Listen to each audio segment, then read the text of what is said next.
Saya minta kepada host untuk masukkan link registrasi supaya teman-teman bisa mengisi absensi di sana kalau mau mendapatkan e-sertifikat juga nanti bisa dikirim melalui link tersebut. Iya, Bang.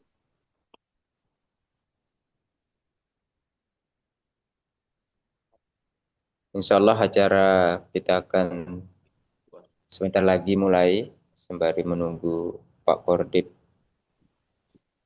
bergabung ya. Baik,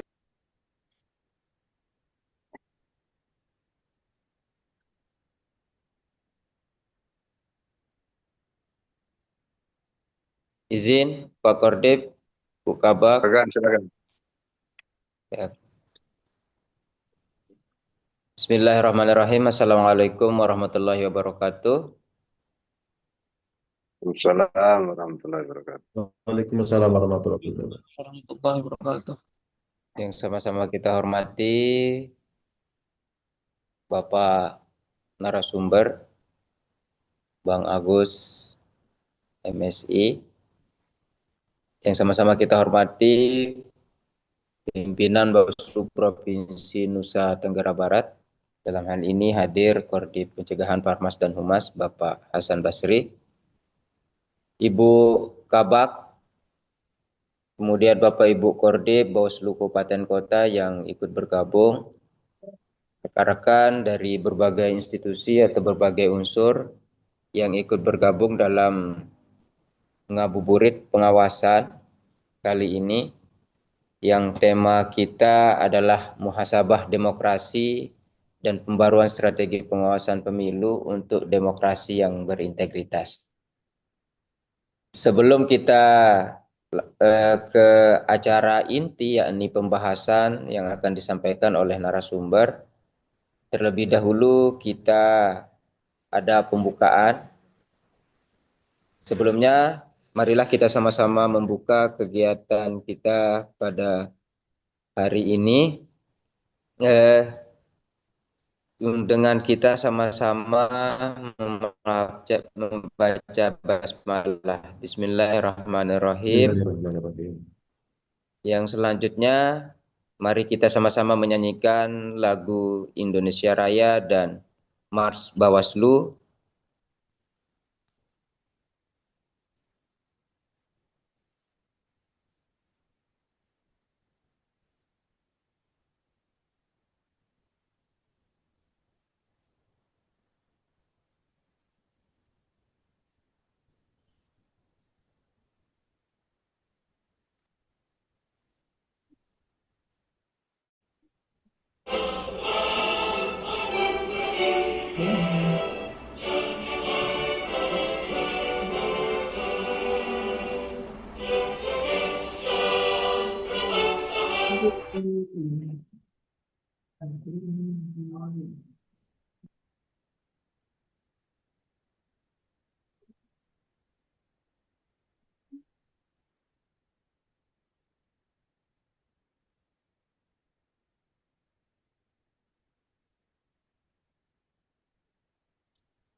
Baiklah, Bapak Ibu semua, pada kesempatan kali ini untuk meminta saya minta kepada Bapak Kordip pengawasan Bapak Hasan Basri untuk membuka acara ngabuburit pengawasan kita pada hari ini kepada beliau. Saya persilahkan. Baik, terima kasih. Assalamualaikum warahmatullahi wabarakatuh. Waalaikumsalam. Bismillahirrahmanirrahim. Alhamdulillahirabbil alamin. Assalatu wassalamu ala asrofil anbiya'i wal mursalin sayyidina Muhammadin wa ala alihi washabihi ajmain. Allahumma rabbi syrah li sadri wa yassir li amri wa hlul 'uqdatam min lisani yafqahu qawli waj'al li waziran min ahli. Yang sama-sama kita hormati narasumber kita yang selalu setia bersama kita, baik dalam keadaan senang atau suka maupun dalam keadaan duka alias di dalam suasana efisiensi, yaitu abang kita Dr. Agus. Ya. Assalamualaikum Bang. Waalaikumsalam warahmatullahi wabarakatuh. Beliau ini adalah, kalau dalam teori keagamaan Islam itu sudah khatam kira-kira ilmu kepemiluannya, karena di samping beliau sebagai akademisi, beliau juga sebagai praktisi yang pernah menjadi salah satu pimpinan Komisi Pemilihan Umum Provinsi NTB. Kita doakan mudah-mudahan beliau tetap sehat sehingga bisa membersama kita, memberikan semacam vitamin baik kepada kita semua, anak bangsa khususnya warga NTB, dalam rangka melakukan konsolidasi demokrasi untuk perbaikan pemilu maupun pilkada kita pada tahun-tahun yang akan datang. Yang saya hormati pimpinan Bawaslu Provinsi yang lainnya yang sempat hadir, kemudian Ibu Kabak, teman-teman Bawaslu Kabupaten Kota, kemudian ada sahabat-sahabat atau teman-teman dari lintas OKP, ada mahasiswa yang saya lihat hadir di forum Zoom ini yang saya hormati. Alhamdulillah wa syukurillah, pada hari ini di bulan suci Ramadan, di 10 hari pertama ini kita masih dalam keadaan sehat walafiat. Mudah-mudahan amal ibadah puasa kita dan amal-amal lainnya diterima oleh Allah Subhanahu wa taala, Tuhan yang Maha Esa. Yang kedua, sahabat-sahabat Bapak Ibu yang saya hormati, acara ngabuburit ini adalah program tahunan yang sudah pernah kita lakukan pada tahun-tahun sebelumnya dengan model dan pola serta isu yang berbeda-beda. Nah, pada tahun 2026 ini, karena berada pada non-tahapan, tidak ada tahapan pemilu maupun pilkada, maka tema utamanya adalah melakukan penguatan atau konsolidasi demokrasi untuk penguatan kelembagaan Bawaslu. Dan hari ini kita di Nusa Tenggara Barat adalah pertama ya mengambil tema itu, kemudian kita konstruksikan lebih dalam tentang bagaimana mengangkat tema tentang muhasabah demokrasi kita, bagaimana kita mengintrospeksi kalau bahasa agamanya, melihat kira-kira pada sisi mana kelebihan maupun kekurangan kelembagaan atau demokrasi kita ini, kemudian seperti apa kita merancang model pengawasan, model pencegahan untuk pemilu dan pilkada yang akan datang. Karena prinsip kaidah usul fiqh itu al-muhafazu ala qadimi salih wal akhzu bil jadidil aslah. Kira-kira jika ada sesuatu yang tidak baik pada proses-proses sebelumnya, maka itu kita tinggalkan. Maka jika ada yang baik, maka perlu kita tingkatkan. Yang kedua, momentum ngabuburit ini kita berharap nanti kepada kita semua, wabil khusus kami selaku penyelenggara pemilu dalam hal ini Bawaslu, dan kami berharap juga para Zoomiat atau para peserta yang aktif dalam Zoom ini nanti ya bisa menjadikan nilai-nilai demokrasi bila dikonteskan dalam nilai-nilai puasa itu, saya membaginya pada 3 terminologi lah kira-kira. Kalau dalam puasa itu ada tingkatan yang disebut dengan puasa awam, yaitu puasa yang hanya lapar dan dahaga. Kemudian ada puasa khawas yang tidak hanya lapar dan dahaga. Kemudian ada puasa tingkatannya khawasul khawas yang tingkatnya atau makamnya sudah sangat tinggi. Maka dalam konteks kita berdemokrasi, berpemilu, mudah-mudahan kita semua tidak hanya pada tahapan lapar dan dahaga, artinya tidak hanya sebatas rutinitas belaka. Artinya kalau orang mau melakukan pelanggaran itu atau tidak melakukan pelanggaran itu bukan karena takut disanksi, kira-kira. Kalau tingkatan puasanya itu ya dia melakukan atau tidak melakukan pelanggaran itu bukan karena tidak takut disanksi, tetapi karena atas kesadarannya dia sendiri untuk tidak melakukan pelanggaran. Atau dalam bahasa partisipatifnya, masyarakat mau melakukan pengawasan ya pemilu ataupun pilkada bukan, sekali lagi, bukan karena ada instruksi dari Bawaslu misalnya atau surat edaran dari Bawaslu misalnya, tetapi atas sebuah kesadaran. Nah, mungkin ini kita harap bisa dielaborasi nanti di diskusi ini bagaimana membangkitkan giroh masyarakat agar mau menjadi pengawas partisipatif dalam rangka penguatan demokrasi. Yang kedua, mungkin di forum ini juga mungkin kami minta pandangan dari Abang Dr. Agus, kira-kira model penguatan kelembagaan Bawaslu ini ya ketika tidak ada tahapan sampai dengan ada tahapan seperti apa? Misalnya apakah masih layak misalnya Bawaslu ini ada atau tidak ada? Kalaupun dia ada, kira-kira pada poin-poin mana penguatan-penguatan yang harus diperkuat sehingga lembaga ini tetap ada untuk memperkuat demokrasi kita. Nah, yang terakhir yang ingin saya sampaikan di forum pembukaan ini, saya berharap khususnya kepada sahabat-sahabat yang di level kabupaten kota, kemudian baik itu komisioner maupun tenaga kesekretariatan, harus melakukan otokritik terhadap diri kita. Harus serius mengikuti ini, karena sekali lagi, lembaga ini hadir, lembaga ini dibentuk untuk penguatan demokrasi. Kita, ya, sebagai komisioner, sebagai tenaga kesekretariatan baik itu ASN dan P3K sudah digaji oleh negara.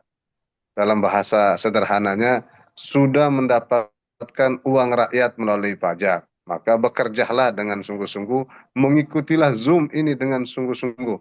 Karena setelah saya cek ini, sepertinya tingkatan tadi yang saya bilang puasa awam, puasa khawas maupun khawasul khawas ini, kalau saya lihat dari daftar hadir ini, sepertinya ini otokritik mungkin Bang bagi kami selaku penyelenggara internal Bawaslu aja dulu. Ini hanya untuk ikut Zoom. Bagaimana kita mengupgrade pengetahuan kita, merancang bagaimana strategi pengawasan dan lain sebagainya untuk penguatan demokrasi.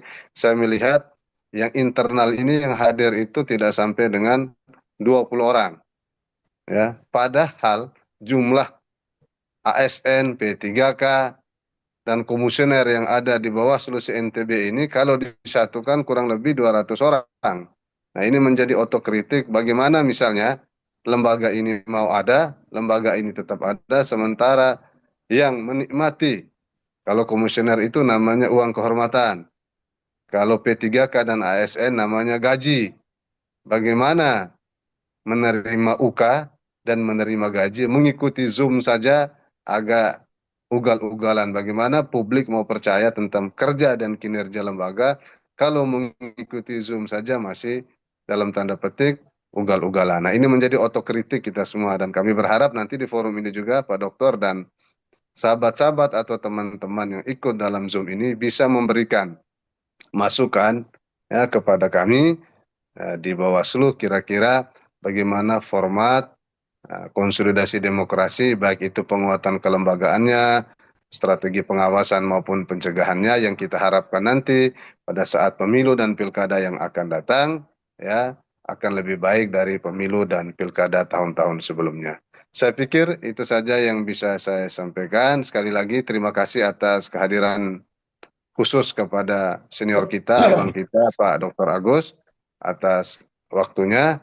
Karena saya terbuka aja Bang. Abang ini selalu hadir dalam keadaan duka maupun suka. Tapi saya salut karena bagi beliau punya prinsip bahwa soal honorarium itu soal yang nomor 100. Tetapi yang terpenting adalah membangun penguatan atau literasi demokrasi kepada semua orang atau kepada semua pihak itu lebih berharga daripada nilai-nilai yang sifatnya finansial. Terima kasih Bang dan mohon maaf jika dalam acara nanti ada kekurangan dan kekeliruan. Terima kasih atas izin Bapak Ibu semuanya lah. Marilah kita buka acara ngabuburit pengawasan, muhasabah demokrasi, dan strategi pembaruan demokrasi untuk pemilu dan pilkada ke depannya dengan sama-sama melafazkan umul kitab. Ila haziniyah wa kullu niyatin sholihah bisiril Fatihah. Bismillahirrahmanirrahim.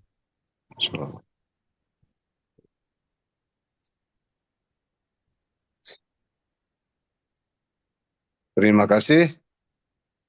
Bersama rakyat, awasi pemilu. Bersama Bawaslu, tegakkan keadilan pemilu. Wallahu muwafiq ila aqwamit thoriq wal hadi ila sabili rasyad fastabiqul khairat. Assalamualaikum warahmatullahi wabarakatuh. Waalaikumsalam warahmatullahi wabarakatuh. Terima kasih Bapak Pimpinan Bawaslu Provinsi Nusa Tenggara Barat, Bapak Hasan Basri. Baiklah Bapak Ibu semua, kita akan langsung ke acara inti ya, yakni ngabuburit pengawasan dengan tema yang akan dibahas pada hari ini terkait dengan muhasabah demokrasi dan pembaruan strategi pengawasan pemilu untuk demokrasi yang berintegritas. Baiklah Bapak Ibu semua, tengah hadir di tengah-tengah kita Bapak narasumber, yakni Bapak Dr. Agus MSI, yang merupakan akademisi di UIN Mataram. Beliau sebagai dosen, yang sebelumnya juga beliau adalah seorang praktisi yang tentu tidak asing lagi, dan saya tidak akan terlalu memperkenalkan terlalu panjang lebar terkait beliau. Kita langsung saja kepada materinya. Namun sebelumnya, Bapak Ibu semua, nanti kita setelah pemaparan ada sesi tanggapan atau diskusi. Silahkan teman-teman simak dengan baik-baik, dan kita niatkan pertemuan kita pada siang hari ini semoga menambah nilai ibadah kita dalam menjalankan ibadah suci, ibadah puasa ya di bulan suci Ramadan kali ini. Baiklah Bapak Ibu semua, Bapak narasumber Bang Dr. Agus MSI, saya persilahkan untuk menyampaikan materinya selama kurang lebih 1 jam ke depan Bang, dan 40 menit sesi pemaparan dan 20 menit kita sisakan nanti untuk berdiskusi. Kepada Bapak Dr. Agus MSI, saya persilahkan. Baik, terima kasih moderator. Assalamualaikum warahmatullahi wabarakatuh. Waalaikumsalam warahmatullahi wabarakatuh. Bapak-bapak pimpinan Bawaslu Provinsi NTB yang saya hormati, ada Bang Hasan, ada Bang Umar yang eh, hadir pada kesempatan ini. Bu Kabak yang saya hormati, pimpinan Bawaslu Kabupaten Kota yang berkesempatan hadir yang saya hormati. Alhamdulillah, terima kasih atas undangannya hari ini, sore hari ini. Kemarin saya ditelepon oleh Bang Hasan, diminta untuk membicarakan refleksi atau bahasanya Bang Hasan sih muhasabah demokrasi elektoral kita dan bagaimana strategi pendekatan pengawasan Bawaslu ke depan. Saya akan mencoba menjawab tema ini secara akademis ya, dengan 5 pokok bahasan. Yang pertama, saya akan memulai nanti dari melihat karakter demokrasi elektoral kita di Indonesia. Kemudian yang kedua, tentu kita akan melihat pemilu dan permasalahannya. Nah, lalu yang keempat, kita melihat catatan kritis peran Bawaslu yang selama ini kita amati, kita baca dari berbagai media dan hasil-hasil riset, baik yang dilakukan oleh dosen, mahasiswa, maupun peneliti-peneliti yang concern terhadap pemilu. Lalu nanti kita akan mencoba untuk mendiskusikan tentang strategi pembaruan pendekatan pengawasan ke depan seperti apa.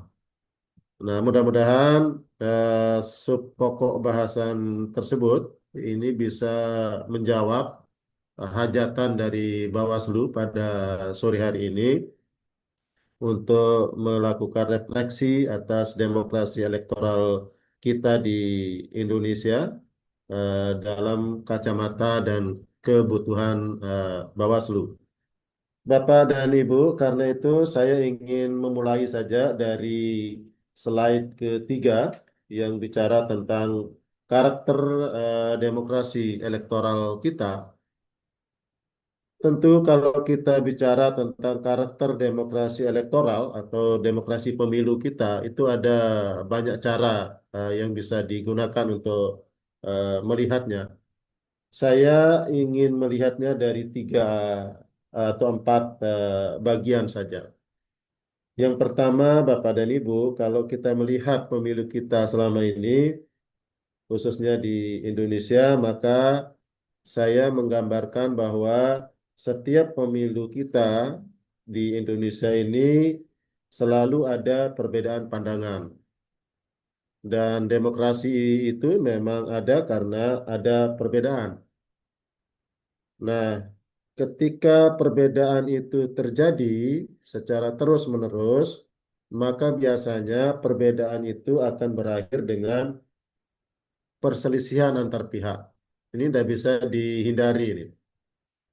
Pemilu itu tidak bisa menghindar dari perselisihan antar pihak, baik perselisihan antara penyelenggara pemilu dengan peserta pemilu, antara peserta pemilu dengan peserta pemilu, ya antara peserta pemilu dalam satu partai, antara penyelenggara dengan penyelenggara. Kita tidak usah menutup mata bahwa seringkali terjadi perselisihan juga antara Bawaslu dan KPU misalnya, Bawaslu dan DKPP misalnya, atau sebaliknya KPU dan DKPP.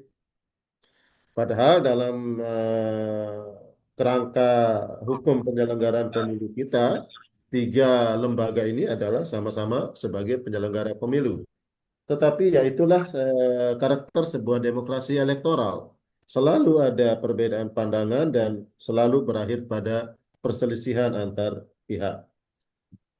Karakter yang kedua dari demokrasi elektoral adalah, apalagi di Indonesia ya, eh, demokrasi elektoral itu adalah agenda negara yang paling banyak aktornya, paling banyak aktor yang terlibat, dan paling banyak kepentingan di situ. Ya, pemilu itu satu-satunya agenda negara yang paling massal di Indonesia. Tidak ada kegiatan negara atau agenda negara yang paling besar selain pemilu. Nah, dalam konteks aktor itu, saya melihat persoalan yang sering terjadi selama ini adalah relasi antara petahana dan non-petahana atau oposisi. Petahana itu selalu memiliki kepentingan untuk menggunakan semua sumber daya politik yang dimiliki negara, baik itu APBN, kemudian APBD, birokrasi, militer, dan lain-lainnya itu untuk memenangkan pemilihan. Itu sudah hukum alamnya petahana, tidak bisa dihindari. Ya, kalau namanya petahana pasti akan menggunakan itu, menggunakan sumber daya politik negara itu. Sementara yang namanya oposisi, aktor oposisi selalu ingin memiliki kepentingan untuk mencegah penggunaan sumber daya negara oleh petahana untuk kepentingan politik petahana. Nah, disinilah kemudian terjadi perselisihan antara petahana dan oposisi. Nah, dan ini terus-menerus berulang dalam pemilu kita. Ya, akhirnya yang terjadi ujungnya nanti adalah kalau ini tidak bisa diselesaikan dengan baik, ya chaos, konflik dan seterusnya. Yang ketiga, karakter demokrasi elektoral kita adalah setiap pemilu itu pada satu sisi membutuhkan tata kelola yang adil. Keadilan itu sesuatu yang hukumnya wajib dalam tata kelola pemilu.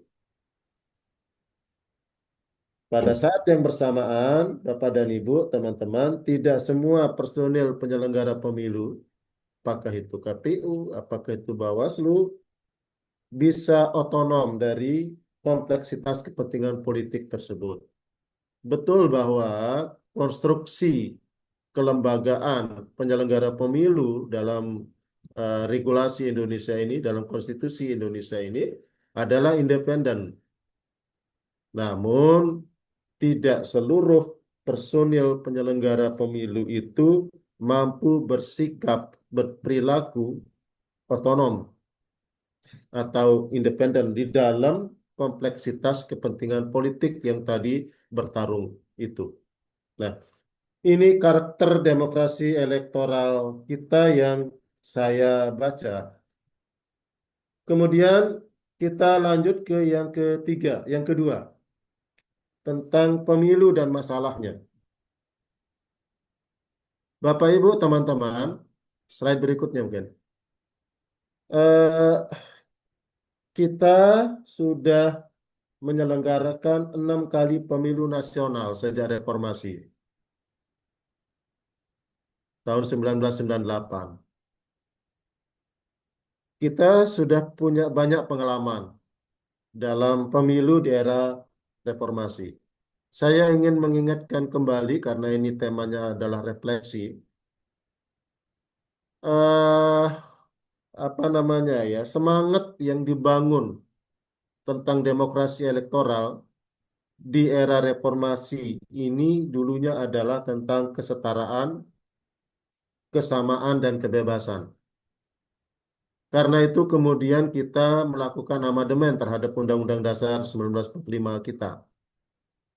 Kita memperbanyak partai politik sebagai ekspresi dari kebebasan, kesamaan, dan kesetaraan itu. Kita membantu lembaga penyelenggara pemilu independen melalui pasal 22E Undang-Undang Dasar 45. Lalu kemudian kita batasi masa jabatan eksekutif, presiden, gubernur, bupati, wali kota. Lalu kemudian seluruh jabatan politik, baik di legislatif maupun di eksekutif, kita lakukan pemilihan secara langsung. Yang dulunya presiden dipilih oleh DPR, gubernur dipilih oleh DPRD, bupati dipilih oleh DPRD. Sejak 2004 kalau Pilpres itu dipilih oleh rakyat. Mulai 2005 kita pilih gubernur, bupati, wali kota langsung oleh rakyat. Namun demikian, Bapak Ibu, teman-teman, permasalahannya tidak sesederhana yang kita bayangkan ketika kita merancang reformasi dulu. Masalah pemilu kita ini dihadapkan dengan kondisi kualitas demokrasi kita yang semakin hari semakin rapuh. Banyak survei yang menyebutkan bahwa indeks demokrasi Indonesia ini mengalami penurunan yang terus-menerus. Dan saat ini demokrasi Indonesia kalau dulu di disertasi saya masih menemukan demokrasi Indonesia itu tidak baik-baik saja, tetapi cenderung akan menjadi demokrasi cacat. Dan ternyata sekarang hasil survei 2025 atas hasil pemilu 2024, indeks demokrasi kita berada dalam demokrasi yang cacat. Dan kecacatan demokrasi kita, dan ini merupakan skor yang paling rendah ya dalam sejarah demokrasi Indonesia, di mana yang sangat berkontribusi terhadap kecacatan demokrasi kita ini adalah soal kultur politik dan kebebasan sipil. Euforia berdemokrasi kita sangat tinggi, tetapi rupanya tidak diimbangi dengan kesiapan budaya berpemilu kita yang bagus. Tidak diimbangi dengan budaya berpemilu yang demokratis. Baik di tataran elit, di tataran peserta pemilu, di tataran pemilih, maupun nyaris terjadi di tataran penyelenggara pemilu. Nah, ini yang kemudian berkontribusi terhadap kecacatan demokrasi kita. Praktik-praktik politisasi lembaga negara masih terjadi, masih marak, oligarki politik juga demikian, dan rendahnya partisipasi substantif masyarakat. Bahwa betul secara kuantitatif ya, angka partisipasi kita tinggi. Pemilu 2024 itu di atas 82%. Sebagai negara yang menerapkan pemilu sebagai hak bukan kewajiban, tentu angka 82% itu angka yang sangat tinggi. Namun partisipasi substantifnya yang rendah. Apa buktinya nanti kita akan lihat tantangan pemilu kita atau catatan-catatan kritis pemilu kita. Atau kita langsung saja ke slide yang berikutnya. Catatan kritis terhadap pemilu kita dan terhadap pengawasan pemilu kita. Bapak dan Ibu, saya mencoba untuk rekap ya, mengorek-orek gitu ya, catatan kritis terhadap pengawasan pemilu kita. Pertama, saya menangkap bahwa teman-teman di Bawaslu dalam melaksanakan fungsi pengawasan pemilunya itu masih memiliki keterbatasan akses pada daftar pemilih. Ini sering kali diungkapkan juga oleh Pak Umar dan teman-teman. Dan keterbatasan akses ini juga salah satunya disebabkan oleh kebijakan KPU pada aplikasi Sidalih. Sulit sekali teman-teman Bawaslu bisa masuk ya, mengakses data-data pemilih di Sidalih karena alasan-alasan administratif. Misalnya alasan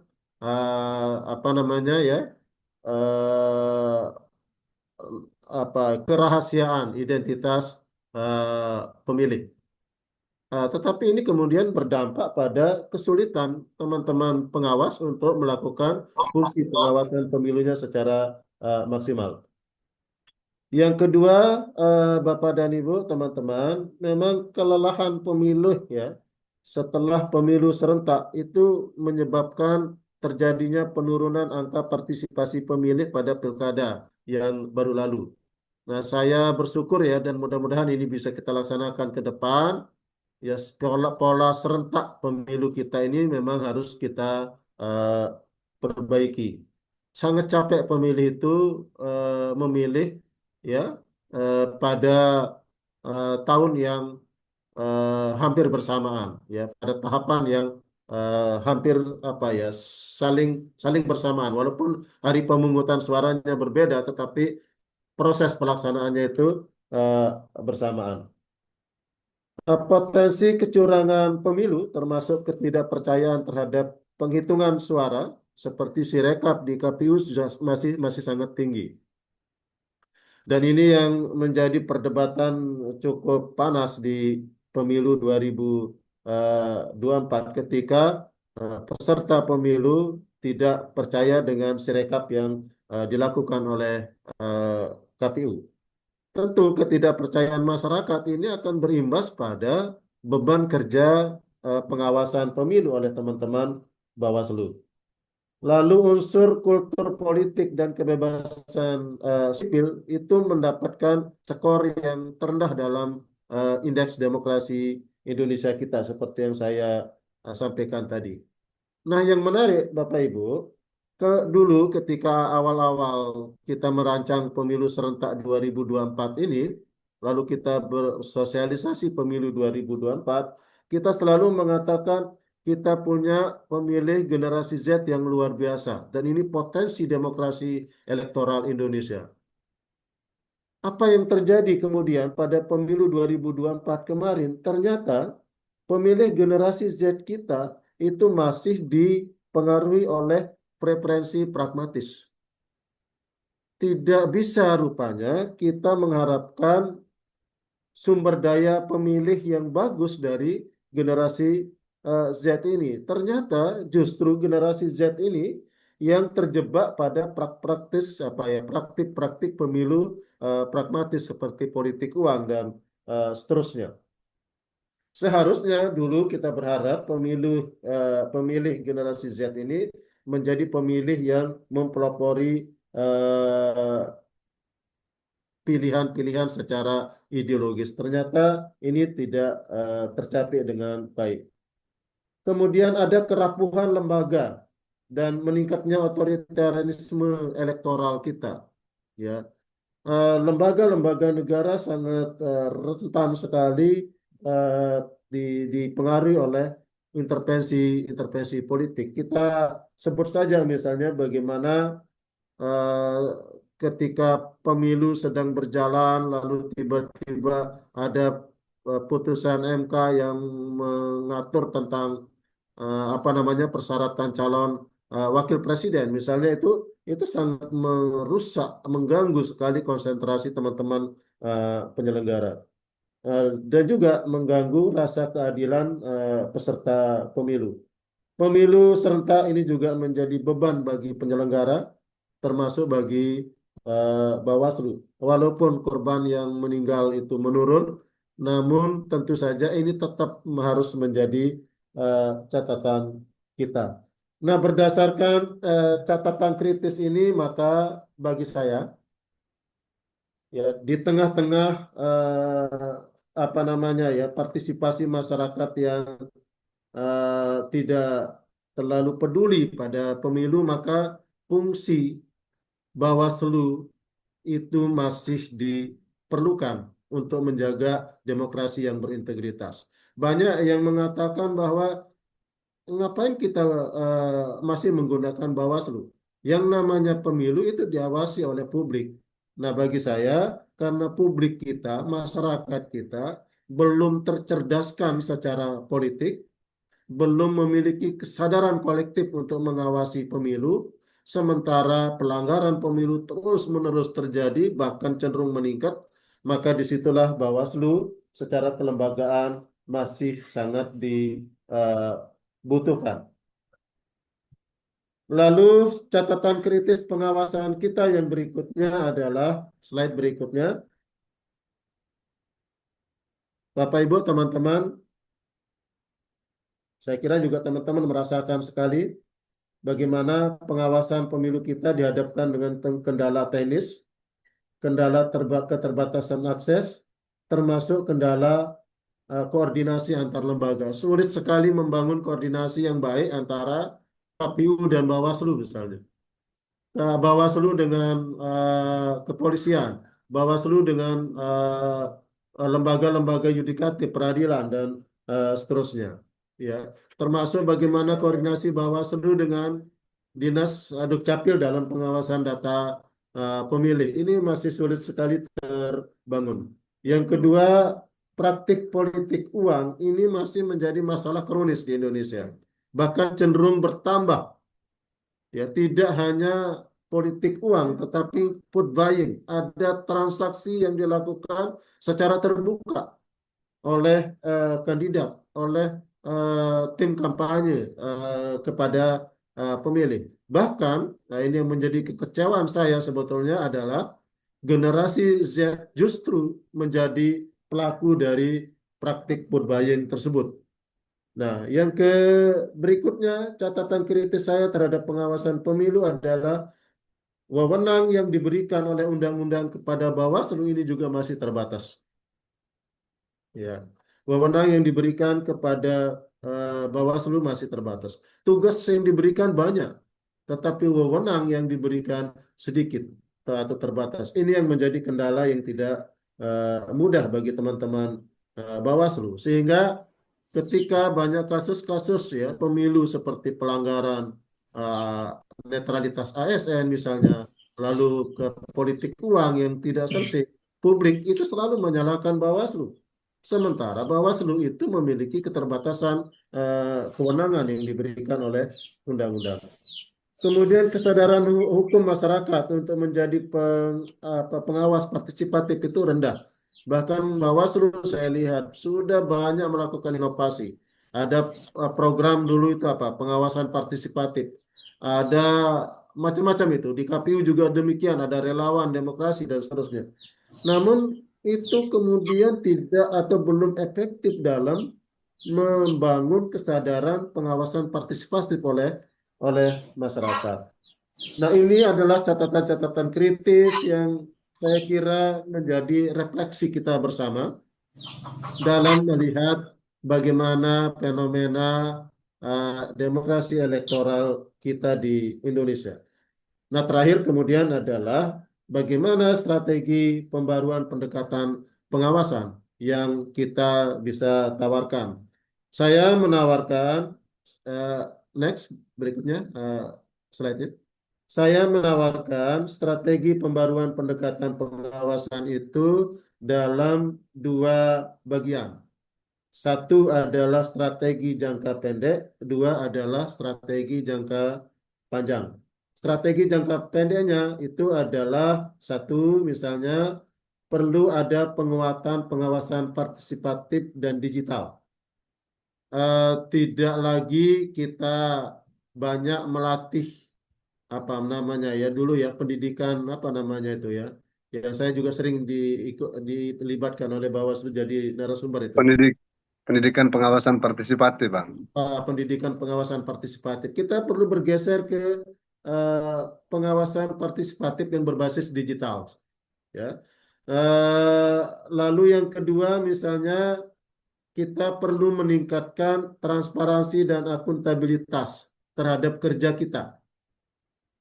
Organisasi publik saat ini sama dengan organisasi-organisasi privat. Dia membutuhkan kepercayaan publik. Maka jawabannya untuk menjaga apa namanya ya kepercayaan publik itu adalah transparansi dan akuntabilitas. Caranya apa? Misalnya publikasi real time terhadap semua laporan pelanggaran dan putusan yang dikerjakan oleh Bawaslu melalui portal Bawaslu yang terbuka. Ya, wajibkan sirekap. Nah, ini yang perlu kita koordinasikan dengan KPU juga. Tentu ini wilayahnya Bawaslu RI, tetapi perlu kita dorong. Wajibkan sirekap dapat diakses publik dan dapat diakses oleh pengawas di seluruh TPS. Sehingga tidak lagi terjadi kasus-kasus kemarin teman-teman di Bawaslu Kabupaten Kota mengeluh tidak bisa mengakses sirekap. Demikian juga Sidalih dan seterusnya, Sipol dan seterusnya. Perkuat koordinasi antar lembaga, baik itu koordinasi KPU dengan Bawaslu maupun koordinasi Bawaslu dengan stakeholder-stakeholders lainnya. Era ini adalah era governance. Era governance itu lembaga negara, termasuk Bawaslu, tidak bisa kerja sendiri. Harus melibatkan sebanyak-banyaknya stakeholders. Saya senang Bawaslu datang ke kampus, ya kita bisa bermitra, bisa berkolaborasi untuk melakukan pendidikan pemilih, pendidikan demokrasi, ya teman-teman Bawaslu juga bisa datang ke instansi lain. Ya, ini adalah era masa-masa tenang yang bisa teman-teman Bawaslu manfaatkan, ya, untuk melakukan edukasi politik dan edukasi demokrasi dengan melibatkan berbagai stakeholder. Lalu pencegahan yang bersifat proaktif. Saya senang dulu ada indeks kerawanan pemilu, itu barangkali bisa dikembangkan lagi sampai ke tingkat TPS, ya, sehingga indeks kerawanan pemilu ini sebetulnya adalah bagi saya adalah warning bagi kita untuk melakukan pencegahan. Misalnya ya, dulu saya masih ingat ya, pemilu 2014 atau 2019 kalau saya tidak salah. NTB ini adalah daerah merah menurut indeks kerawanan pemilu. Tetapi karena pemerintah, stakeholders kita, kepolisian kita, Bawaslu, KPU memanfaatkan secara baik ya dokumen IKP itu, maka hasil pemilunya mengatakan kemudian apa yang dibayangkan itu tidak terjadi.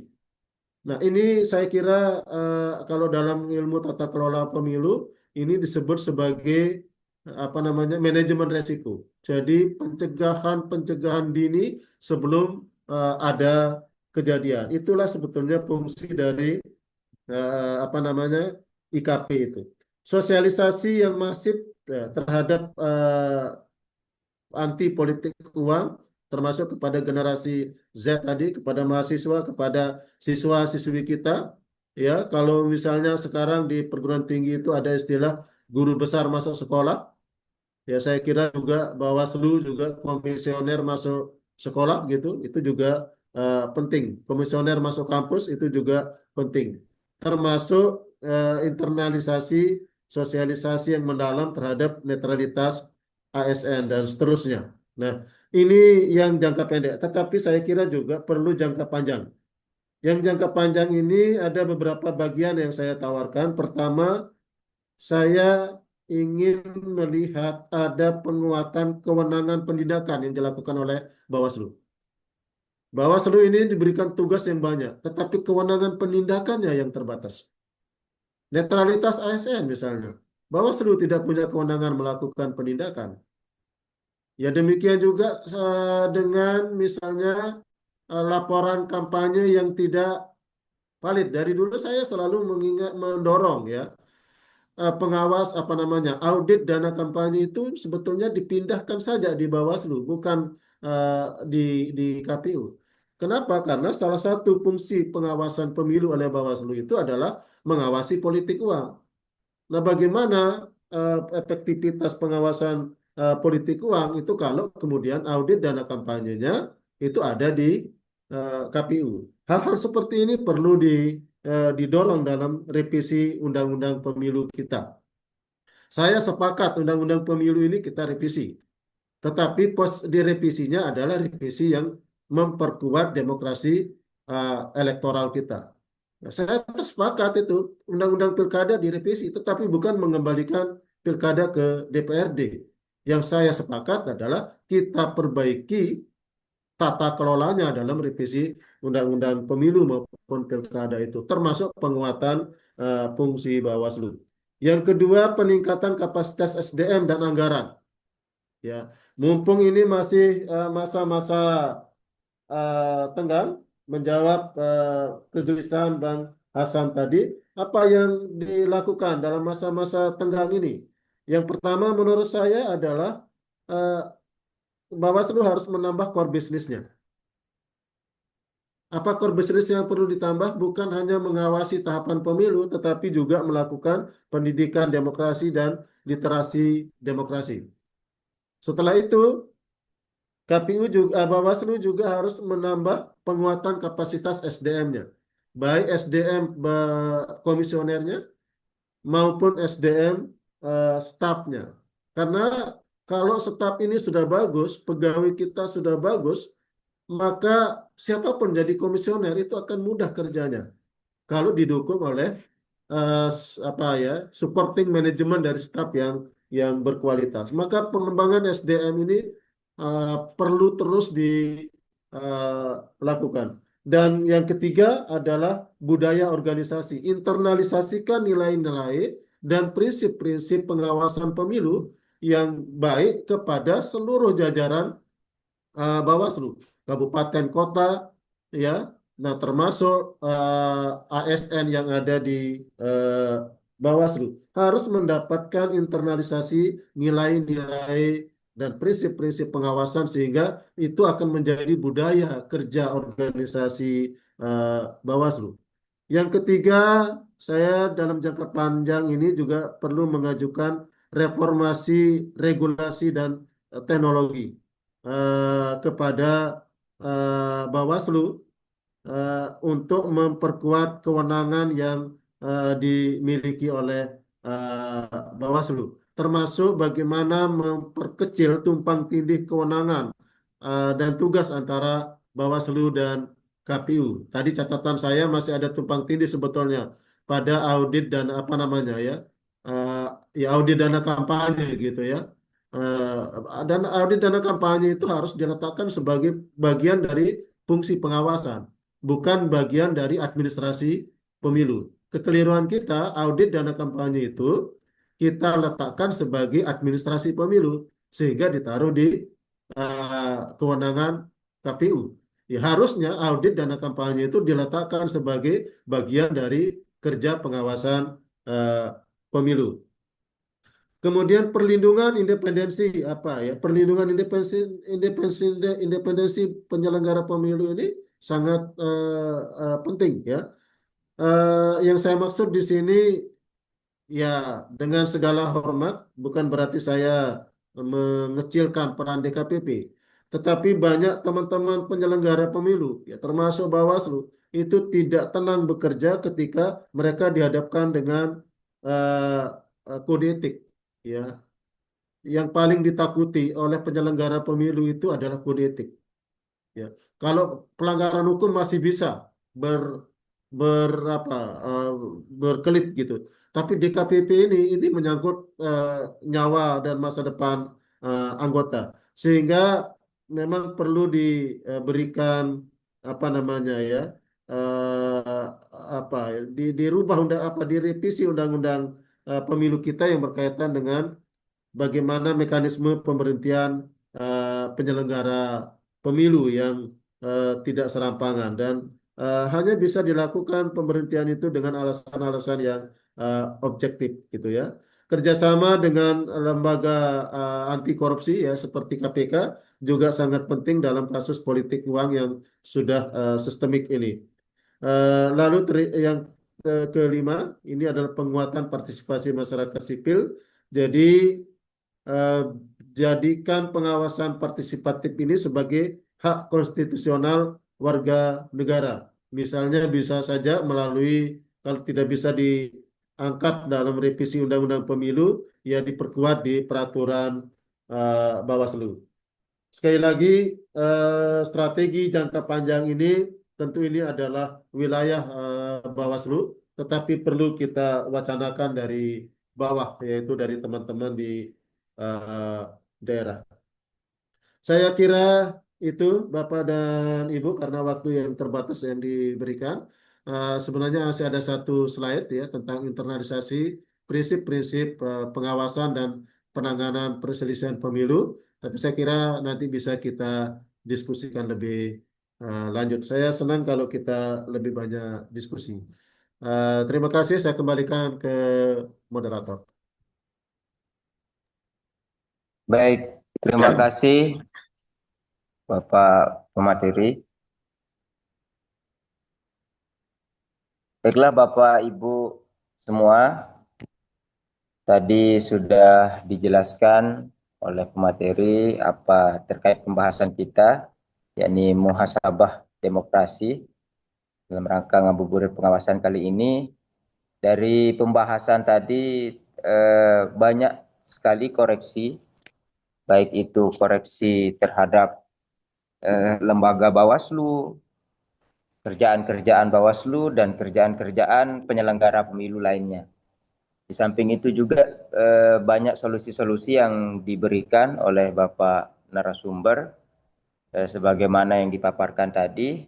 Namun di samping itu mungkin ada hal-hal yang perlu disampaikan dan didiskusikan, pengalaman-pengalaman pada saat melakukan pengawasan maupun pada proses penindakan pelanggaran yang dilakukan oleh teman-teman Bawaslu di kabupaten kota.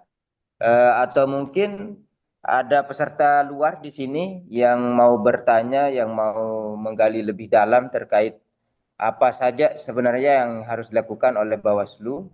Dan bukan hanya narasumber yang nanti bisa menjawab di sini, Bapak Komisioner juga pimpinan Bawaslu Provinsi Nusa Tenggara Barat, jika itu kaitannya dengan Bawaslu, maka kami akan berikan kesempatan untuk menjawab. Silahkan Bapak Ibu, jika ada pertanyaan, diangkat tangannya atau aktifkan mikrofonnya langsung.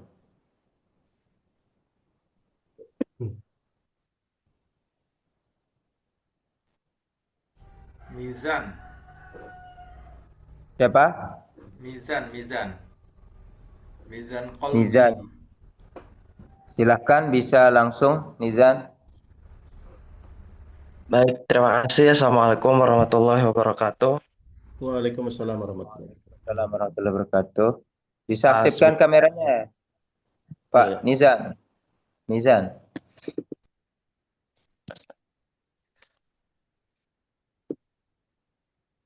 Oke.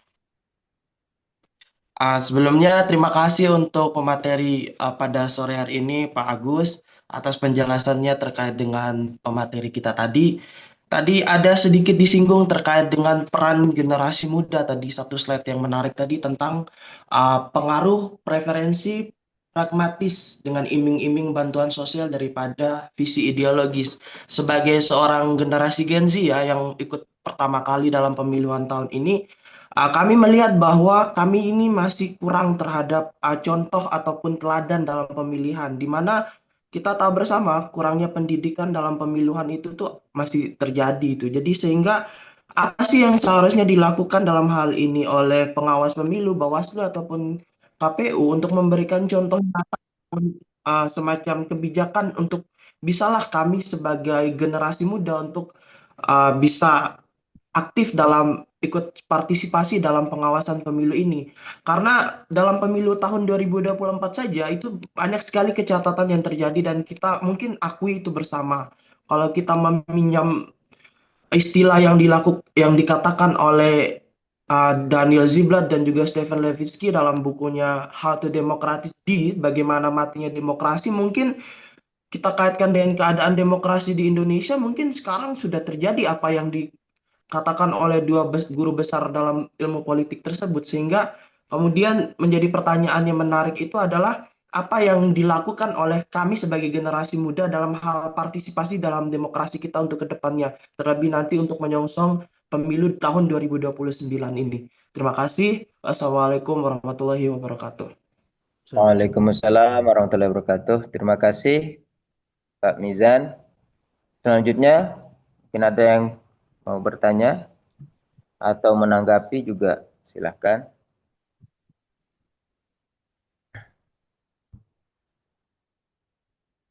Sembari menunggu pertanyaan yang lain, Pak Agus, saya persilahkan untuk menjawab pertanyaan adik kita tadi, Mizan. Baik, terima kasih. Ini Mizan nih. Kalau tidak salah mahasiswa saya ini ya. Memang saya sengaja izin ya sama panitia untuk apa namanya melibat apa ya, mengajak mahasiswa. Kebetulan kami di program studi pemikiran politik Islam itu punya mata kuliah namanya Tata Kelola Pemilu. Nah, lalu ada mata kuliah yang terkait lagi namanya Studi Demokrasi. Lalu ada lagi mata kuliah Partai Politik. Nah, ini saya kira memang bagian dari cara kita untuk melakukan pendidikan demokrasi dan literasi demokrasi ya. Apa yang harus dilakukan oleh Bawaslu untuk memberikan penyadaran kepada generasi Z tadi itu, karena evaluasi kita di pemilu 2024, awalnya kita sangat berharap sekali generasi Z ini sebagai sumber daya demokrasi elektoral kita yang paling strategis gitu ya. Sampai beberapa kali sosialisasi pemilu saya mengatakan ya sudahlah yang tua-tua ini yang tidak bisa kita harapkan lagi menghindar dari politik uang ini kita potong saja gitu. Kita bangun generasi baru melalui generasi Z ini. Ternyata hasil penelitian ya hasil evaluasi hasil survei terhadap pemilu 2024, generasi Z juga terjebak lagi ke politik pragmatis itu gitu kan. Maka apa yang harus dilakukan oleh Bawaslu? Tadi saya menyampaikan core business tentang Bawaslu yang perlu ditambah. Yang pertama tadi adalah pendidikan demokrasi. Ya. Pendidikan demokrasi ini banyak cara yang bisa dilakukan. Dan terutama kemudian ke generasi-generasi pemilih pemula kita, ya, termasuk mahasiswa di kampus, kemudian di sekolah dan lain-lain, ya.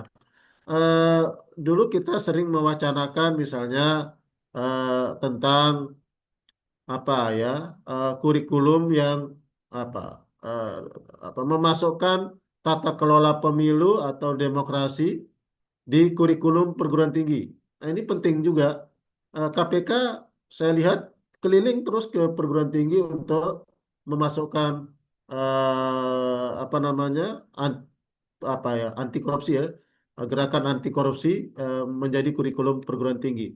Nah, saya kira ini perlu diinisiasi dari atas oleh Bawaslu RI yang bekerja sama dengan kementerian terkait, ya, baik itu Kementerian Agama maupun Kementerian Pendidikan, untuk memasukkan eh, apa namanya ya pendidikan demokrasi elektoral ini sebagai bagian dari kurikulum yang perlu diajarkan di perguruan tinggi, ya.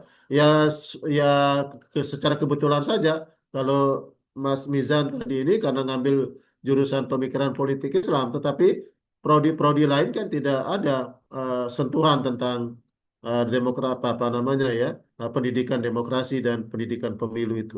Maka ini perlu dilakukan secara masif. Yang kedua, misalnya dalam konteks literasi demokrasi, Bawaslu juga bisa bekerja sama dengan perguruan tinggi, misalnya untuk eh, apa ya melakukan riset-riset tentang pemilu, lalu kemudian penulisan buku tentang pemilu gitu ya. Termasuk juga membuat silabis, silabi ya pendidikan pemilih dan seterusnya. Ya kalau misalnya ada kurikulum berbasis demokrasi elektoral, maka tentu saja membutuhkan literasi yang memadai. Nah, literasi demokrasi ini bisa dilakukan dengan banyak cara ya. Saya misalnya menyampaikan ke ini, cobalah misalnya teman-teman Bawaslu itu satu hari satu orang, kan ada 5 orang Bawaslu kabupaten kota ya, kali 10 di NTB. Itu menulis di media massa tentang pemilu. Satu hari terbit satu orang penulis dari Bawaslu. Kan menarik itu. Ya, sehingga orang tahu pemilu ini dari berbagai macam kanal, ya. Demikian juga dengan cara TikTok, dengan cara diskusi seperti ini, dengan cara diskusi publik yang lebih luas gitu dan lain-lain. Menggunakan media sosial yang ada sekarang ini untuk literasi demokrasi, saya kira ini juga bagian dari cara yang baik. Nah, inilah teman-teman yang saya maksud tadi perlu penambahan core business Bawaslu. Nah, karena ini menjadi core business, maka tentu ya negara harus menganggarkan. Nah, ini nanti bagian dari kerja Bawaslu RI untuk mendiskusikan ini dengan pemerintah. Saya kira itu ya, Mas Mizan ya. Ini saya menggambarkan Mas Mizan ini adalah sebagian kecil dari generasi pemilih pemula yang tercerdaskan, tetapi sangat besar yang belum tercerdaskan secara politik yang menjadi tugas kita sebagai lembaga pengawas pemilu. Ya, saya kembalikan ke moderator. Baik, terima kasih Pak Dr. Agus. Mungkin ada pertanyaan lagi dari teman-teman peserta, kita masih punya waktunya.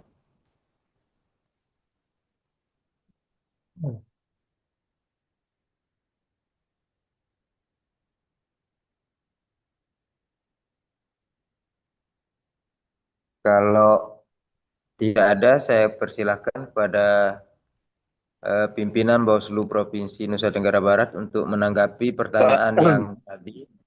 Mungkin Pak Hasan mau menambahkan Baik, terkait keteladanan tadi yang dipertanyakan. baik Pak Sahab. Sebelum saya menanggapi ini sekedar kita sharing aja ya. Memang Bang Dokter, Pak narasumber ya, Iya, iya. idealnya pemilu maupun pilkada itu kan sukses secara administratif, sukses juga secara substantif, itu ideal. Ideal dalam proses kita berpemilu. Kalau sering kita berdoa ibaratnya ya, Rabbana atina fid dunyanya hasanah, akhirahnya juga hasanah kira-kira. Artinya dalam pemilu maupun pilkada proses itu juga harus hasanah, hasilnya juga harus hasanah. Nah, ini terkadang memang ada semacam dua pilihan ya. Idealnya tadi selamat dunia, selamat akhirat. Ya. Idealnya itu demokrasi administratif atau prosedural itu berbanding lurus dengan demokrasi yang sifatnya substantif, itu ideal sekali. Artinya keren di dunia, keren juga di akhirat kira-kira. Nah, ini terkadang yang kita lihat fenomena misalnya di penyelenggara lah. Misalnya lebih mengedepankan, selama ini kita lihat dari pemilu maupun pilkada itu hanya lebih ada hal-hal yang sifatnya prosedural, yang sifatnya administratif. Kayak tadi misalnya seseorang uh, bisa calon ya, misalnya harus punya ijazah misalnya, kemudian melampirkan KTP dan lain sebagainya. Tetapi tidak sampai kepada hal-hal yang sifatnya substantif. Misalnya substantifnya adalah apa benar misalnya kualifikasi seseorang pemimpin misalnya hanya diuji melalui sebuah ijazah misalnya. Akan tidak sampai belum sampai di situ kita. Nah, bagaimana mengcombine ini? Mengcombine hal-hal sifatnya prosedural menuju hal-hal yang sifatnya substantif itu.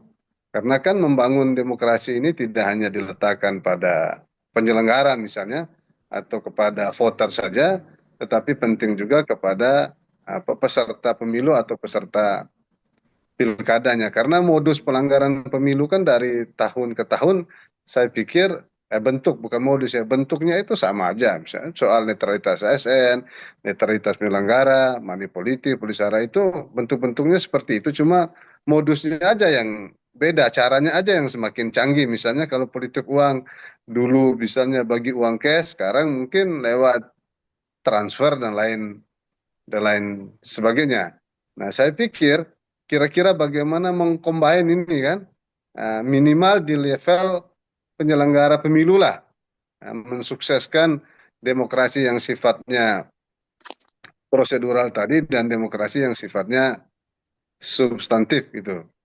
Nah, karena kalau misalnya yang sifatnya prosedural ya tadi seluruh tahapan kami awasi, mohon kami bikin dialog, bikin sosialisasi misalnya dan lain sebagainya, tapi belum ketemu hal-hal yang sifatnya tadi yang substantif yang kita harapkan. Orang bisa, sekali lagi, orang bisa tidak melakukan pelanggaran atau mau melapor ke Bawaslu itu bukan karena aturan, tapi karena sebuah kesadaran untuk tidak melakukan pelanggaran. Atau kayak tadi, seseorang mau melakukan pengawasan itu bukan karena dia menjadi kadar pengawasan partisipatif, atau dia mau mendapatkan sertifikat misalnya, atau yang lebih ekstrim lagi dia mau mendapatkan gaji, tetapi karena atas kesadaran sendiri. Nah, kira-kira gimana membangun giroh semangat ini tetap terjaga, kira-kira itu yang bisa saya ingin minta pertajam lagi dari Bang Dokter. Kemudian yang kedua soal pertanyaannya mahasiswa, saya pikir menarik ya. Tadi sudah disampaikan oleh Bang Dokter bahwa memperkuat literasi, ya, baik itu diskusi, kemudian dimulai dengan kurikulum, kegiatan-kegiatan yang lainnya. Tetapi yang terpenting mungkin selama ini kita melihat pemilu itu hanya mohon maaf pada hilirnya, tidak pada hulunya. Masyarakat selalu menganggap bahwa pemilu dan pilkada itu soal hasil, soal siapa yang menang di TPS, ya, ya siapa yang jadi bupati, siapa yang jadi kepala daerah dan lain sebagainya. Jarang kita memotret pemilu dan pilkada itu dalam proses hulunya. Misal tadi Bang Agus sudah sedikit menggambarkan misalnya soal akses daftar pemilih misalnya. Itu kan hilir, maaf, itu kan hulu. Orang bisa memilih kan harus ada terdaftar. Nah, selama ini kami melihat dalam pengalaman kami sebagai pengawas pemilu ini, dalam proses pemutahiran daftar pemilih ini, baik pemilih, partai politik itu sangat dalam tanda petik sangat acuh. Tidak mau urus lah urusan-urusan yang soal daftar pemilih ini. Mereka akan heboh nanti ketika pada hari H ya si calon pemilihnya atau basis pemilihnya itu tidak mendapatkan surat panggilan, baru ribut. Nah, padahal proses pemutahiran daftar pemilih ini kan sangat panjang. Nah, ini yang cenderung, mohon maaf, cenderung diabaikan lah oleh kita semua, terutama misalnya masyarakat. Lebih konsen kepada hal-hal yang sifatnya tahapan, misalnya kampanye, kemudian ujungnya pungut hitung dan rekapitulasi. Tahapan pencalonan paling hanya soal netralitas ASN. Di daftar pemilih selama ini menurut analisis kami itu sangat minim partisipasi ya, masyarakat terhadap tahapan ini. Nah, kira-kira harus semacam pemahaman ini harus dibangun secara kafah ya Dinda ya. Karena kita melihat pemilu dan pilkada ini bukan soal rutinitas 5 tahun sekali kan, ya.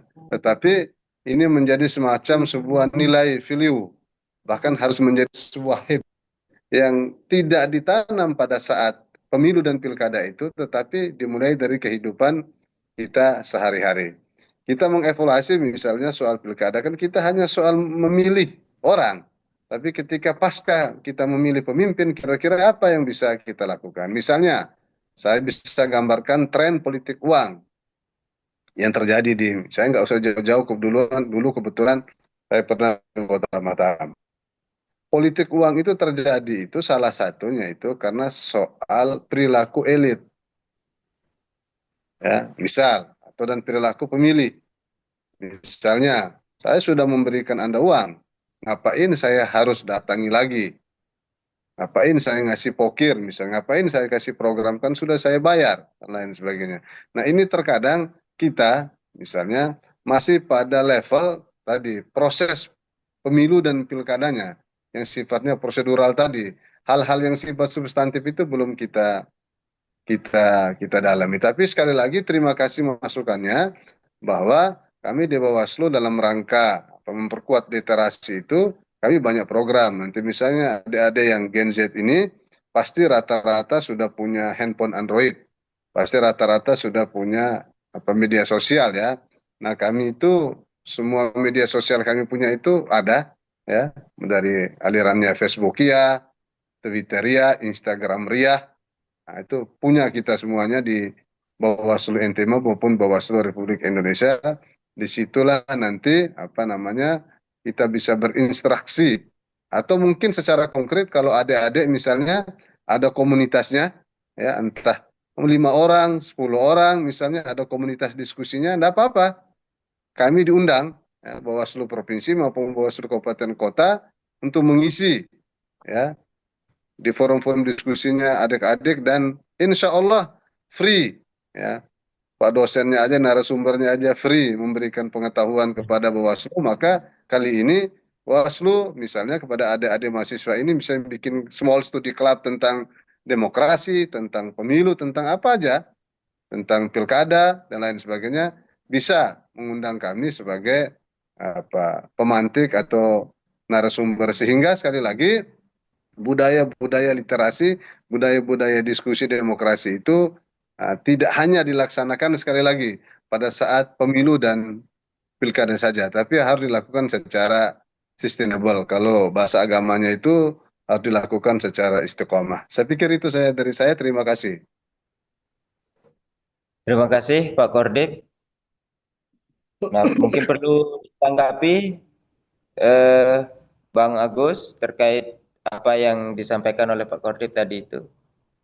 Ya, baik. Terima kasih, Bang Hasan ya. Memang demokrasi itu ada dua tingkatan keimanan.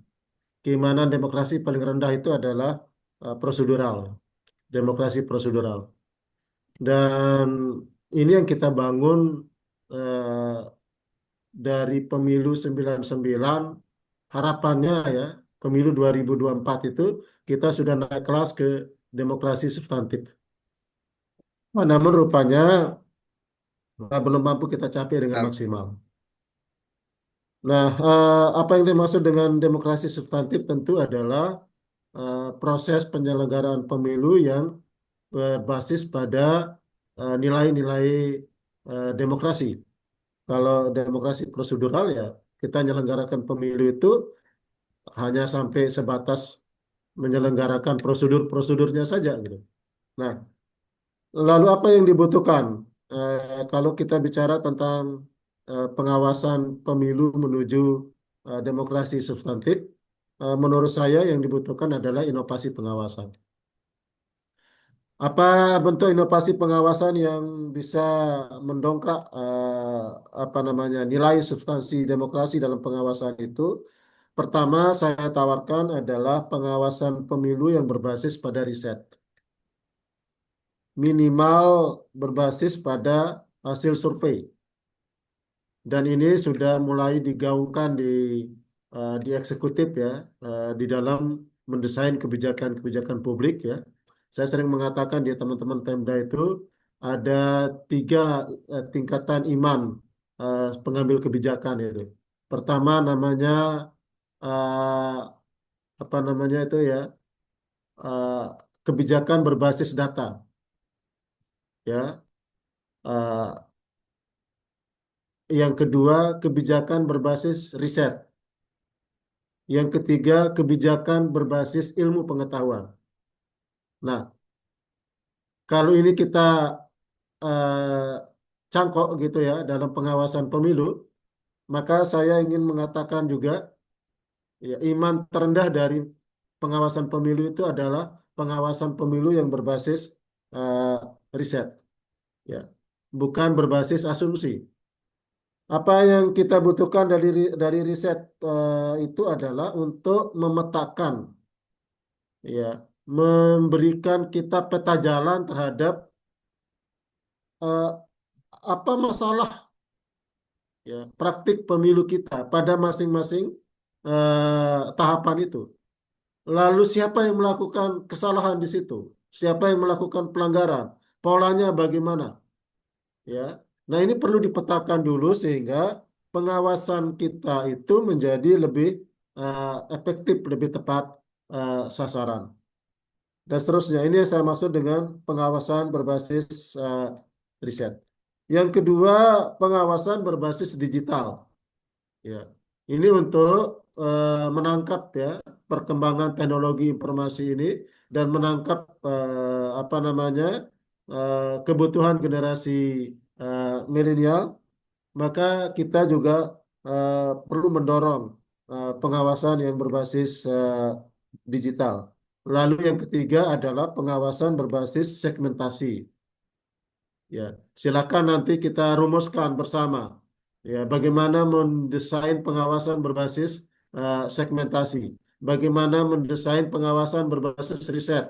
Bagaimana mendesain pengawasan berbasis digital. Dengan begitu maka ada cara baru, ya, ada kebaruan cara kita bekerja melakukan fungsi-fungsi pengawasan. Inilah yang saya sebut dengan inovasi pengawasan. Saya kira itu memang kalau bicara tentang inovasi pengawasan pada 3 level ini ya, pengawasan berbasis digital, pengawasan berbasis segmentasi, pengawasan berbasis riset, kita masih butuh 1 atau 2 ruang diskusi yang lain. Saya kira itu ya, Bang Hasan. Terima kasih. Baik, Terima kasih, terima Bang. kasih Bang Agus. Eh, Terakhir mungkin sebelum kita tutup mungkin ada yang perlu disampaikan oleh Bapak Kordip. Pak Umar, silahkan. Oh, iya, baik. Terima kasih, Sahab. Pak Agus, Pak Hasan, teman-teman yang saya hormati. Sekitar atau 6 jam yang lalu, tema muhasabah demokrasi ini saya coba rilis di Facebook saya ya. Dan saya memotret bahwa ini berarti kita harus berani mengintrospeksi, evaluasi diri secara jujur dan mendalam atas aktivitas-aktivitas yang sudah kita lakukan, gitu ya. Nah, ini akhirnya saya merasa setelah disampaikan Pak Agus tadi, saya merasa mendapatkan legitimasi dari tulisan saya di Facebook sekitar 5 atau 6 jam, 7 jam yang lalu ya. Nah, di mana memang ada upaya, semestinya ada upaya kita sebagai penyelenggara, terutama pengawas ini, untuk menilai secara kritis, gitu ya. Tidak saja kondisi demokrasi yang sedang berjalan, tetapi memang tindakan kita, gitu ya. Tindakan kita, tindakan pengawas, gitu ya, yang apakah ini sudah kontekstual dengan zamannya, gitu.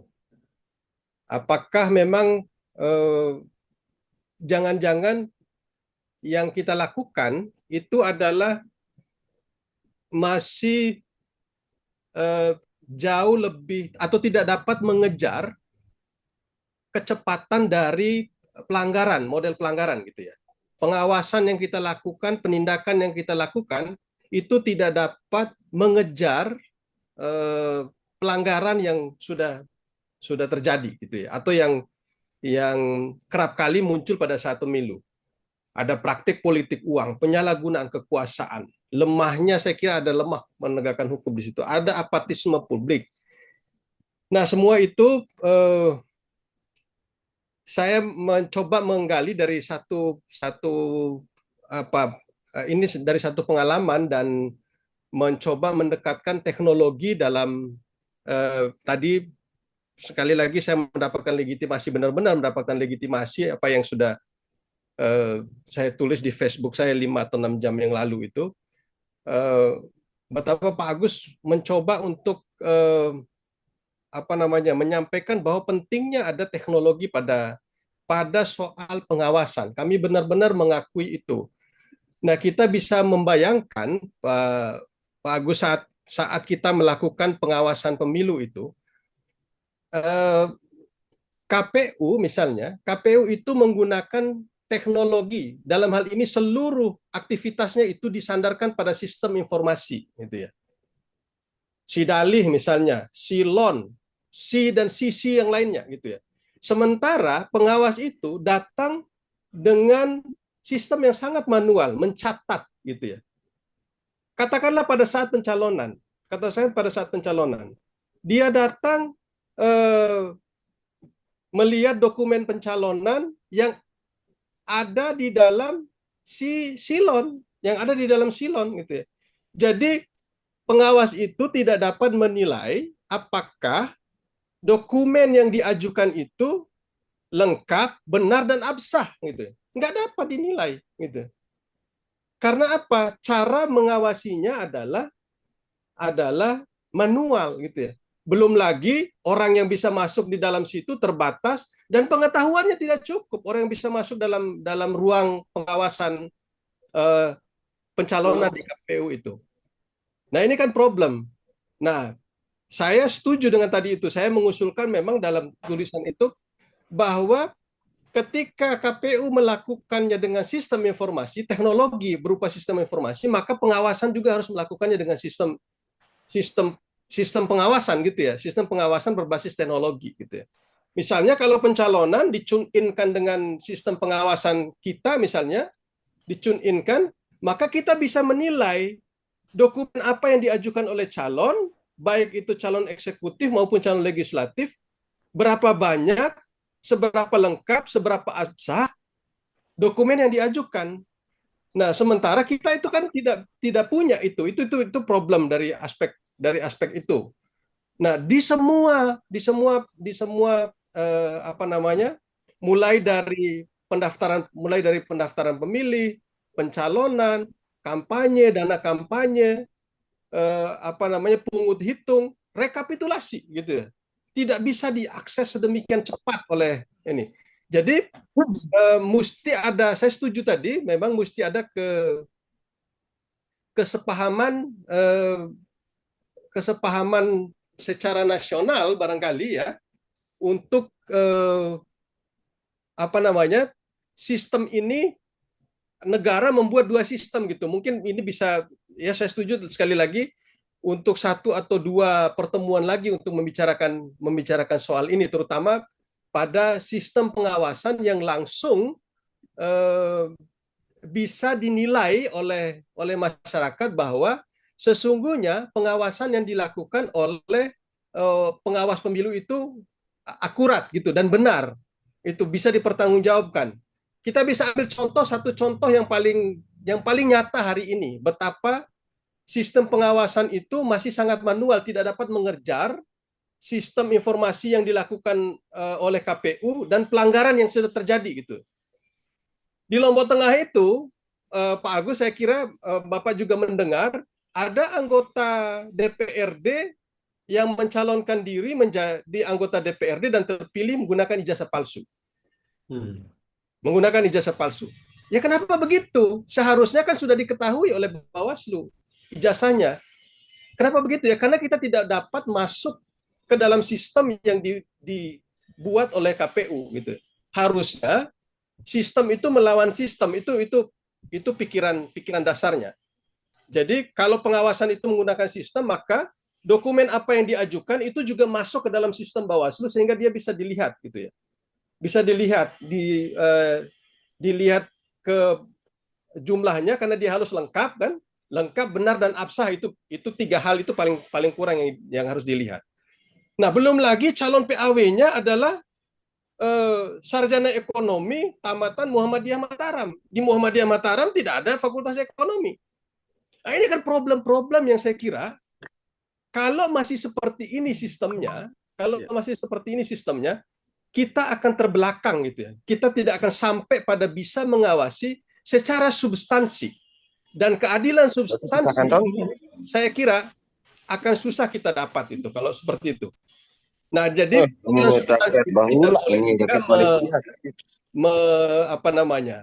tidak menghargai atau tidak menggunakan prosedur yang benar gitu ya. Prosedur yang benar dan seimbang, setara gitu, itu yang saya kira oleh karena itu mungkin tawaran yang paling saya ingin ini terutama kepada kita semua, bisa jadi kepada Pak Agus, kepada teman-teman mahasiswa, barangkali ini bisa kita buat satu, memang di Bawaslu sudah menyampaikan ini kepada Bawaslu RI di berbagai pertemuannya untuk ada perubahan peraturan perundang-undangan termasuk pada sistem pengawasan. Nah, tetapi desakan yang agak ilmiah ini barangkali penting gitu ya, mungkin dalam bentuk studi gitu ya, penelitian sehingga bisa sama-sama kita sampaikan bahwa pengawasan termasuk penanganan pelanggaran, kenapa dia banyak sekali lepas pelanggaran itu, bebas pelanggaran itu adalah belum terlalu saintifik gitu, bahkan belum saintifik. Nah, sehingga butuh satu studi yang saya kira kita bisa bangun bersama untuk itu. Nah, setuju saya sekali lagi. Saya kira itu Pak Agus, terima kasih pencerahannya pada sore hari ini kepada kita semua. Saya mendapatkan satu input sekali lagi untuk ini bisa apa namanya meng-create lagi beberapa artikel-artikel saya untuk konteks yang seperti ini. Terima kasih Pak Agus. Wassalamualaikum warahmatullahi wabarakatuh. Waalaikumsalam. Waalaikumsalam warahmatullahi wabarakatuh. Terima kasih Pak Kordip, Bapak Umar. Baiklah, Bapak Kordip, pimpinan Bawaslu Provinsi Nusa Tenggara Barat, Bapak Ibu pimpinan Bawaslu Kabupaten Kota, Bapak materi berhubung waktu ya, karena kabupaten kota yang lain juga pada hari yang sama hari ini melaksanakan Zoom. Saya lihat Pak Kordip juga sebagai narasumber ya di Bawaslu Kabupaten Lombok Tengah, dan kita juga sudah lumayan 1 jam lebih di sesi diskusi saja di luar pembukaan dan lain sebagainya. Mungkin ada closing statement dari Bapak Agus sebelum diakhiri. Saya persilakan Pak. Ya, saya kira memang masalah pemilu ini multi kompleks ya. Dan masalah pemilu yang multi kompleks ini, yang sangat dinamis ini tentu saja kemudian harus diikuti oleh tata kelola pemilu yang adaptif.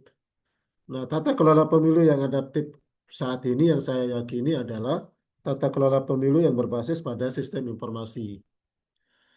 Eh, Ketika saya diundang oleh KPU di evaluasi pemilu 2019, saya sudah menyampaikan untuk bagaimana KPU, Bawaslu, dan Pemda itu duduk bersama, dalam hal ini tentu kalau di pusat ya Mendagri, duduk bersama membangun sistem apa namanya pendataan pemilih yang terintegrasi. Misalnya ya, Sidalih itu terintegrasi dengan sistem administrasi kependudukan dan terintegrasi dengan sistem pengawasan data pemilih dari Bawaslu. Nah, kalau 3 institusi ini ya terintegrasi sistemnya terhadap pemutakhiran data pemilih, saya kira clear masalahnya. Ya. Nah, kenapa data pemilih kita selalu saja bermasalah? Karena tadi itu Bawaslu tidak bisa masuk, data KPU dan Dukcapil tidak sinkron, padahal KPU punya sistem Sidalih. Ya. Dukcapil juga punya sistem administrasi kependudukan. Nah, kenapa tidak disinkronkan saja, lalu kemudian masuk Bawaslu dengan sistem pengawasan data pemilih. Nah, ini yang saya maksud tadi dengan kolaborasi antar lembaga tadi itu, ya, yang masih harus kita perbaiki bersama. Saya kira itu, tapi semangat kita memperbaharui, memperbaiki, dan beradaptasi dengan perubahan zaman, saya kira sudah terbangun. Namun perlu terus kita diskusikan. Saya membuka diri untuk diskusi dengan teman-teman kapan saja, di mana saja. Nggak usah bicara honor. Saya sudah dibayar sama negara kok ya. Saya kan sudah dibayar sama negara untuk melakukan 3 fungsi, pengajaran, penelitian, dan pengabdian kepada masyarakat. Jadi kita diskusi-diskusi saja, nggak usah berpikir yang macam-macam gitu. Saya kira itu, terima kasih teman-teman Bawaslu, sukses semua sebagai pengawal demokrasi elektoral kita. Kurang lebihnya mohon maaf. Assalamualaikum warahmatullahi wabarakatuh. Waalaikumsalam warahmatullahi wabarakatuh. Terima kasih. Terima kasih Pak Agus, Terima kasih ya. Dokter. Dengan berakhirnya sesi diskusi pada hari ini, maka berakhir pula kegiatan ngabuburit pengawasan Bawaslu Provinsi Nusa Tenggara Barat pada kesempatan kali ini. Dan melalui kesempatan kali ini juga saya mengundang bagi Bapak Ibu yang kebetulan bergabung sekarang untuk tetap memantau media sosial Bawaslu Provinsi Nusa Tenggara Barat untuk mengikuti kegiatan-kegiatan Zoom lainnya di bulan suci Ramadan. Mudah-mudahan kegiatan kita pada sore hari ini diberkahi oleh Allah Subhanahu wa taala dan amal ibadah puasa kita pada hari ini diterima. Amin ya rabbal alamin. Amin, amin. Saya sebagai moderator mengakhiri billahi taufiq wal hidayah. Assalamualaikum warahmatullahi wabarakatuh. Waalaikumsalam. Izin keluar dulu ya. Waalaikumsalam. Oke, makasih Pak Dokter. Makasih, makasih, makasih. Terima kasih, Pak Dok.